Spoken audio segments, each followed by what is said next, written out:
So now let's see how we can work around with list inside of Microsoft Whiteboard. So in order to work around with list, I'm going to go around over here and press the plus button, and you can see list is an option. So once you click on list, what happens is that you get the list right here. So I can go around over here, double click, and then I can change the name as I want. So I can simply say something like shopping list right here. So I'm just going to type in shopping list, and there you go. On the bottom you can see that there's tasks that I can add in. So let's say, for example, I can say milk right here. I can go around and say bread right here. I can go around and say potato right here, and I can go around and say, let's say, for example, chips, just like this. And another thing that you can do with list is you can go around and like them. So you can like them out, like them individually, like, and then click again to unlike them, as you can see right there.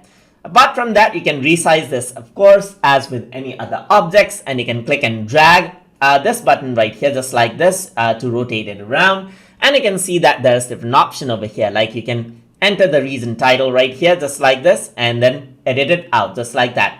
So there's different option. You can select all the text right here. You can copy and paste those out over here as well. And another thing that you can do is sort the list. So once you click here, it says sort by reaction count right here. So the one with the reaction right here, it'll be sorted out. And another thing that is you can sort out alphabetically as well. So you got the sorting option over here as well. So you can change to checklist as well. So now you can actually create checklist over here as well. So this is quite helpful, as you can see, for shopping list. You can copy out the list right here. You can right click and paste out the list over here as well. So once you go around, paste it, there you go. This is what I have. And you can delete out the list right here as well. You can go to more, cut it out, and add in alternative text for readers as well. And that is how you can work around with lists inside of Microsoft Whiteboard. So hope you guys learned something as always.